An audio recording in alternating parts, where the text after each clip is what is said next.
Fala pessoal, bem-vindos ao Geografando, o canal onde nos utilizamos da geografia para pensar o mundo.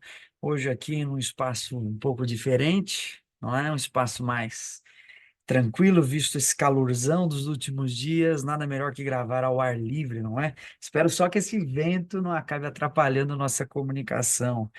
Mas, independente disso, temos muito o que discutir e hoje vamos discutir um pouco sobre a psicanálise.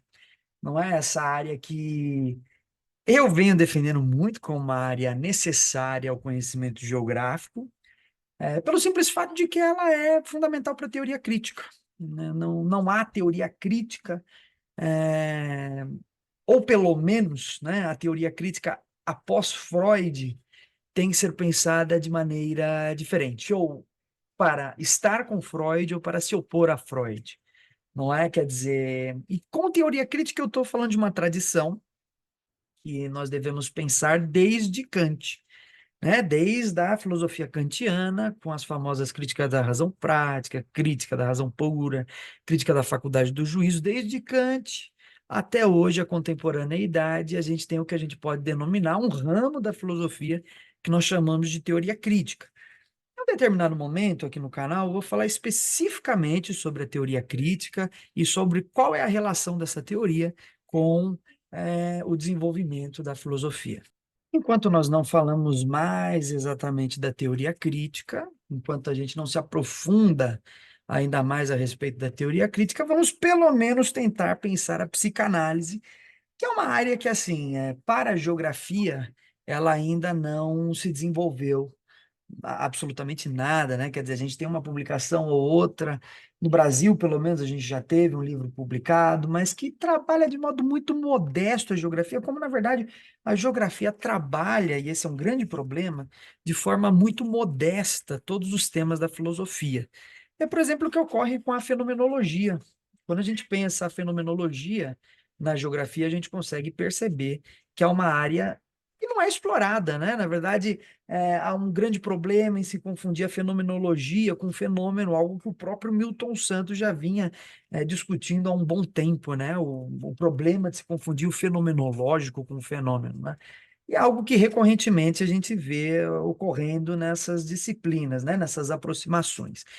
Então, eu, como sempre, venho defendendo, até pelo fato de que eu sou também, além de geógrafo, sou estudante de filosofia, eu venho defendendo que a filosofia tem que ser trabalhada na geografia de uma maneira mais aprofundada e que tenha que ser trabalhada de uma maneira mais coerente. E a psicanálise entra também aí para o conjunto dessas discussões, e que, na verdade, é uma discussão não feita, né, por fazer, e que, como grande parte dos temas filosóficos trabalhados pela geografia, muitas vezes, quando feito esse trabalho, ainda é feito de maneira muito tímida, amedrontada, né? Quer dizer, não vamos tocar nos temas mais profundos, vamos pegar assim o básico da psicanálise, o básico da fenomenologia e trabalhar a partir dali que está tudo bem. Não, não está tudo bem. A gente precisa realmente se aprofundar nessas teorias e não deixar fazer aquilo que o Milton Santos sempre criticou, né? Que é trabalhar o assunto pela metade, ou não trabalhar no nível de profundidade que aquele assunto está pedindo. Bom, então vamos pensar um pouco a psicanálise hoje, né? Então, o primeiro ponto é exatamente esse, teoria crítica, ela ou deve se opor, ou ela deve trabalhar em conjunto com a psicanálise. Dificilmente a gente poderia dizer que se trata de excluir isso do debate. Até pode, né? Quer dizer, não necessariamente a teoria crítica o tempo todo vai estar falando de psicanálise, mas todos os teóricos da teoria crítica, principalmente aqueles relacionados à escola de Frankfurt, de alguma forma se aproximaram ou buscaram criticar a ideia de psicanálise. E mantiveram uma conversa muito produtiva em relação às obras de Freud. A gente pega aí Adorno, Horkheimer, Marcuse, e tantos outros que foram muito importantes para a escola de Frankfurt e que não puderam deixar o debate psicanalítico de lado. Se você pegar o Adorno, por exemplo, agora a edição que acabou de sair, os primeiros escritos filosóficos, a gente consegue ver lá nos primeiros escritos já o tema que ele destina, grande parte de seus primeiros escritos, à noção de inconsciente. Então, é algo que é muito importante para a teoria crítica. Bom, se a gente tem uma área da geografia chamada geografia crítica, é claro que ela é tributária da teoria crítica. E o fato de que ela nunca falou nem para se opor, nem para se aproximar da psicanálise, já nos revela um sintoma importante, né? Que a geografia crítica ela está sempre um pouco atrasada em relação aos temas filosóficos, ou que ela realmente perverteu a ideia do que é crítica, né? Não só pelo simples fato de que exclui a psicanálise, mas pelo fato de que a noção de crítica talvez encontre um problema no limite da nossa discussão. Bom, então, a psicanálise, e qual seria a função da psicanálise nos nossos debates? Como que a gente poderia utilizar a psicanálise de maneira produtiva? Ou o que exatamente a psicanálise pode contribuir para discutir, para algumas discussões geográficas? Interessante alguns pontos que eu vou levantar aqui, eu já venho desenvolvido, já está desenvolvido na minha publicação, que está para sair, né?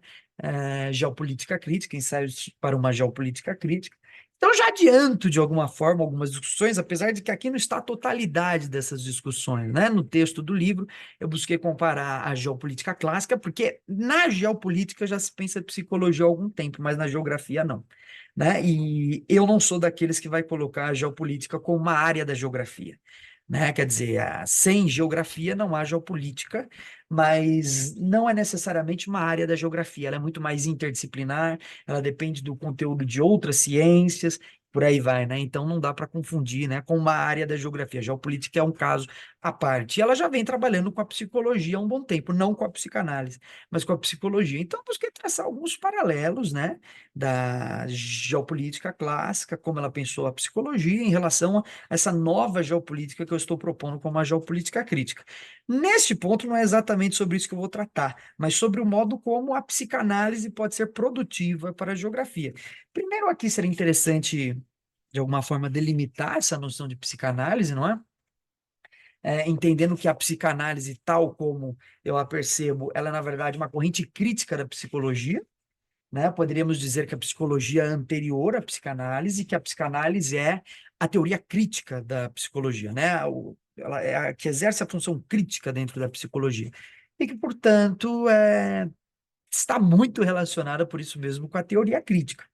Então, a psicanálise tem uma grande contribuição aí para a gente pensar a teoria crítica, e, na verdade, ela surge no final do século XIX, né? Os escritos de Freud, ali, já os estudos sobre histeria, Freud junto com Breuer, fazem uma publicação conjunta, existem já primeiros escritos sobre psicanálise, ali no final do século XIX, 1895, né? Essas primeiras publicações, já começam a constituir, né? O próprio Freud vai atribuir o surgimento da psicanálise ao Breuer, depois ele vai dizer que ele tem uma participação maior, né? Por conta de conflitos intelectuais, né? E por aí vai, né? Então a psicanálise ela é essa corrente crítica que surge no final do século XIX para pensar as questões relacionadas à psicologia, e muitas vezes ela é pensada mesmo na filosofia. Não é? Eu mesmo trabalho pesquisando o pensamento freudiano, lacaniano, no departamento de filosofia da USP. Então, na filosofia a gente também trabalha muito, já há tempo com isso. Na geografia, estou tentando trazer isso para a geografia, né? Vamos ver se esse debate pode gerar algum ponto benéfico, não é? Então, lá.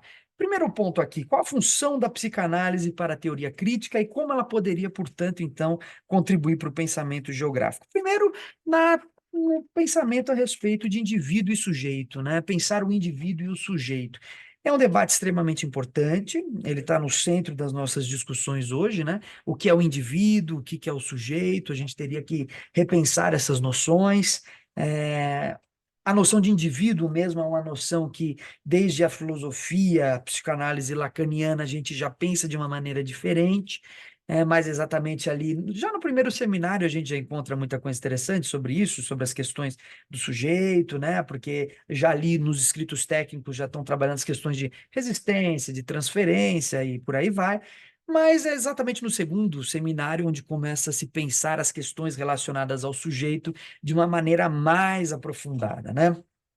E para a gente, de alguma forma, delimitar um pouco essa discussão, teríamos que repensar, né? Hoje a filosofia individualista, né, a questão do indivíduo, que já surge muito forte ali com o John Locke, né, com os contratualistas, já no século XVII, a gente precisa repensar essas questões hoje à luz sobre o que é esse indivíduo, o que é essa teoria, essa filosofia individualista, e se ela faz sentido hoje, né, e principalmente se ela faz sentido após o Freud, porque o indivíduo, ele de alguma forma, ele deixa de existir no seu sentido ontológico, epistemológico, né? A gente troca a noção de indivíduo pela noção de sujeito, né?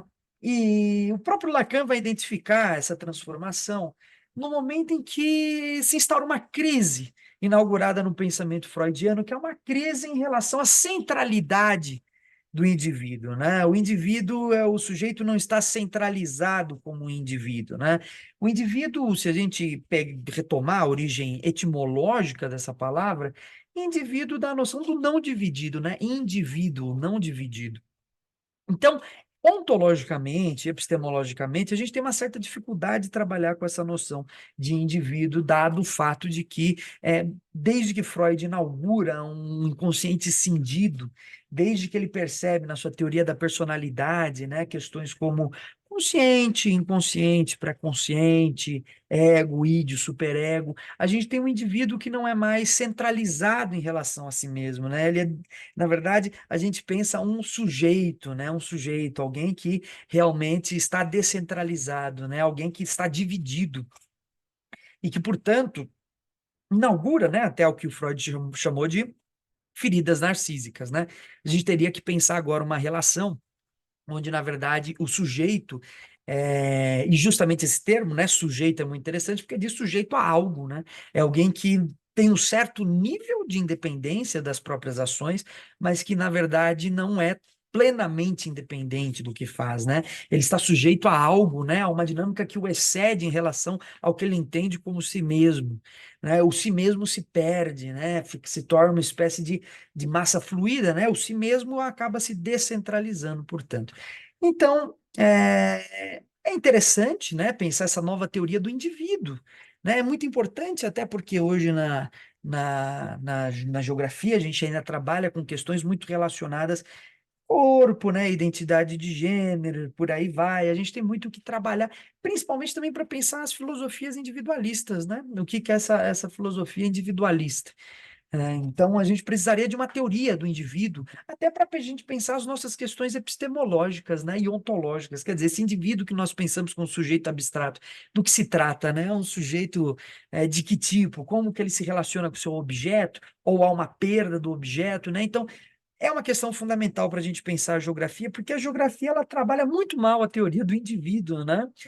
Talvez pela sua tendência a trabalhar mais por conjuntos, né, de sociedade, conjuntos um pouco maiores, isso atinge todas as ciências sociais, mas a própria psicanálise contribui muito para a gente pensar para além da teoria da sociedade, também o indivíduo, né? E o sujeito, no caso aqui, como eu mesmo tentei propor.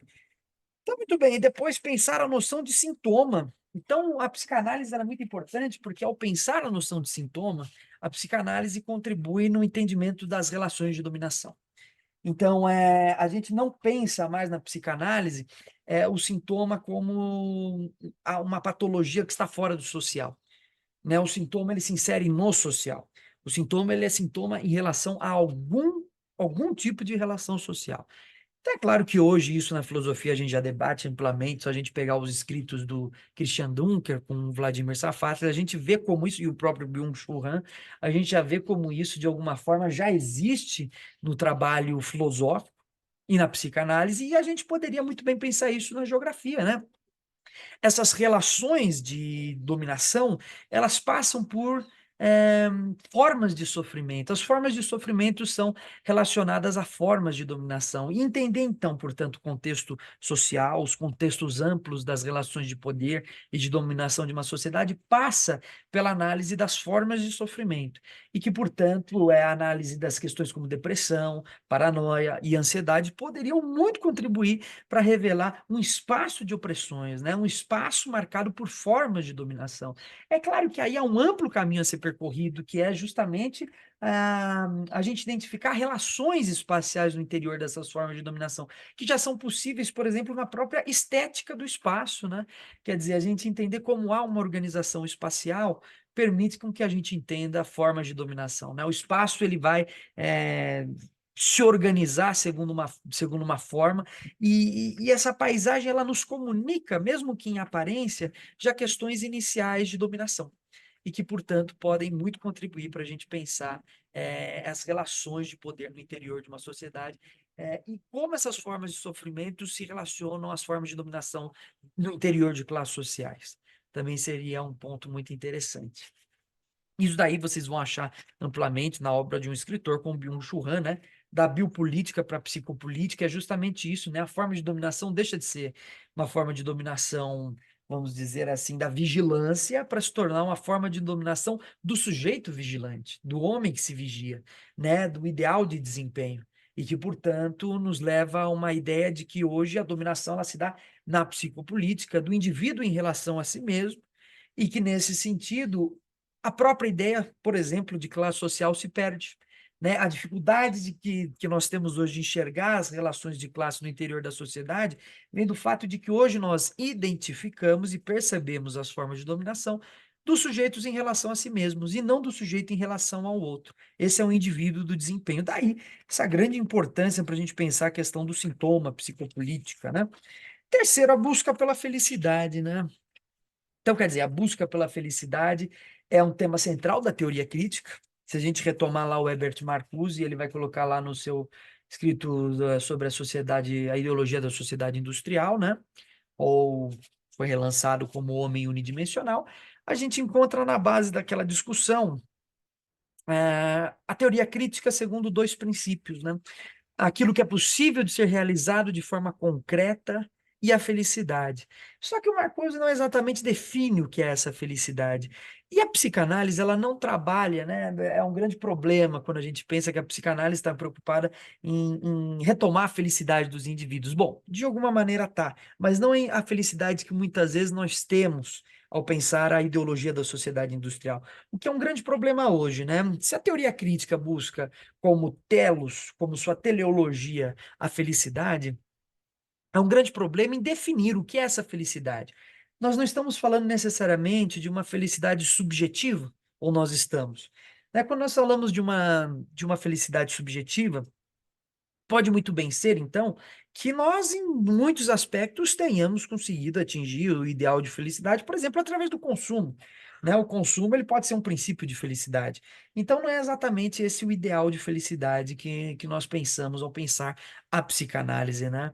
Talvez seja uma felicidade mais ampla, no sentido de uma felicidade que não seja um estado permanente, mas uma felicidade como uma condição de trato com a vida, que é uma condição que o estado pleno de felicidade é uma condição que já se sabe impossível, né?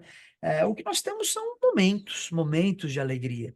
A felicidade é muito amplo para a gente falar de um sujeito que vive de forma feliz, né? Quer dizer, ou ao falar que vive de forma feliz, nós deveríamos entender essa felicidade como a aceitação da tristeza, né? Quer dizer, a felicidade não é a felicidade plena, mas o convívio com a situação de tristeza. E isso daí a gente vê, por exemplo, também no Byung-Chul Han, né? Sociedade paliativa. A felicidade está para algo além do que aquele estado pleno, né? Aquele estado em que é, é um estado que nós diríamos um estado relativamente pacífico, né? A paz como aceitação da tristeza, né? A paz como aceitação dos momentos de dificuldade. Então, a psicanálise tem muito a contribuir nessa noção que é fundamental para a teoria crítica, que é a noção de felicidade. Afinal de contas, né? A gente tem um próprio geógrafo, né? Na verdade, geografia começa assim. A gente tem lá no Estrabão, geógrafo romano, que ele vai dizer que o objetivo fundamental da geografia é a felicidade. Então, olha só, desde a antiguidade a gente já tem esse princípio, e hoje a psicanálise pode muito bem nos ajudar a dizer o que é essa felicidade que nós estamos buscando, o que é essa felicidade da qual nós estamos conversando, né? Felicidade é ausência de sofrimento, não é, né? Felicidade é um estado de plenitude, né? Depende de como eu vou classificar tudo isso. Mas que é muito importante porque se nós somos tributários de uma teoria crítica, como geografia crítica, a felicidade nos interessa mais do que tudo, e que, portanto, a psicanálise pode muito bem trabalhar essa noção de felicidade. Bom, e aí já indo para o último ponto, né? O discurso. O discurso aqui entra também com um ponto muito importante, e isso fundamentalmente para a geopolítica aparece com mais clareza, mas o discurso ele é importante a partir do momento em que eu sou capaz de identificar no discurso mecanismos de dominação e mecanismos, a relação do discurso com o sintoma, né? Onde isso aparece mais claro, geralmente, é no discurso das lideranças, e aqui vamos tomar lideranças de forma muito ampla, né? Tomando liderança, como Freud vai analisar lá no Psicologia das Massas e Análise do Eu, né? Aquele líder, ou que o próprio Max Weber, né, também vai entender, o líder carismático, né? Aquele que conquista pelo carisma, aquele, como Freud vai colocar, aquele a respeito do qual eu tenho desejo inibido na meta, né, que eu vou recorrentemente refazendo, né, reatualizando esse meu desejo inibido na figura central dessa liderança, e que, portanto, me sujeito a ouvi-lo, a obedecê-lo, a entendê-lo, a segui-lo, né? Muito bem. Claro que hoje há outras discussões sobre as relações entre massas e lideranças, por exemplo, o próprio Byung-Chul Han lá, vai trazer no livro No Enxame a ideia de que essa noção freudiana de psicologia das massas já está superada, que hoje a gente teria que pensar muito mais em relação à noção de afeto, porque a noção de afeto ela é mais passageira, mas tudo bem. Vamos de uma maneira mais simples aqui pensar a análise do discurso e a relação da massa com o líder, né, ou do enxame com essas lideranças, no sentido de que a gente consegue, pelo discurso, captar mecanismos, né? eh, as formas do patológico, a gente consegue entender as relações de produção das patologias. Então, um caso muito clássico que eu também analiso no meu livro é a questão do 11 de setembro, né? Então, o 11 de setembro de 2001 e os discursos que foram realizados logo após o 11 de setembro, que são discursos. Isso daí não só isso daí. Se a gente pegar lá para trás a obra do Adorno, a gente pega lá Quando as Estrelas Descem do Céu, a coluna de astrologia, né, que o Adorno vai analisar, quer dizer, ele vai dizer, no fundo, é uma sociedade que, na produção de discursos, é altamente paranoica, né? Ela produz noções, relações paranoicas a partir do discurso. Então, né, amanhã alguém muito importante vai aparecer na sua vida, né? Quer dizer, são formas que induzem a paranoia. Vocês veem isso aí direto também, Facebook, Instagram, vocês conseguem perceber, sei lá, aqueles vídeos que aparecem a terceira pessoa do seu WhatsApp e te odeia muito, né? Isso é uma sociedade que tende, no discurso, a revelar os mecanismos de paranoia. Então, isso é muito importante, porque a paranoia é um ponto fundamental para entender, então, a produção do espaço, porque a partir do momento em que o George Bush ele produz um discurso de incentivo à paranoia, ele utiliza a paranoia como princípio fundamental da justificação de um anseio imperialista no Afeganistão. Então, a análise do discurso é um elemento fundamental. Então, analisar os discursos e a relação do discurso com a ideologia, na produção de formas patológicas, é fundamental para a gente entender o modo como o discurso justifica diversas relações de produção do espaço, né, que estão na base da produção do espaço, da justificativa da produção do espaço, da legitimação da forma de dominação sobre o espaço. Então, o discurso também seria aqui um aspecto importante. Bom, isso daqui é um resumo, né, de algumas possíveis contribuições, né? Seria necessário uma análise muito mais aprofundada, algo que logo mais eu converso em relação a essa nova publicação que teremos em breve, né? Os ensaios para uma geopolítica crítica. Lá sim há toda uma construção muito mais aprofundada sobre como a psicanálise ela tende a contribuir, muito mais em relação à geopolítica, mas também à geografia, na construção de uma teoria crítica. Por enquanto, ficamos por aqui. Dúvidas, comentários, debates, deixem aí nos comentários e até uma próxima.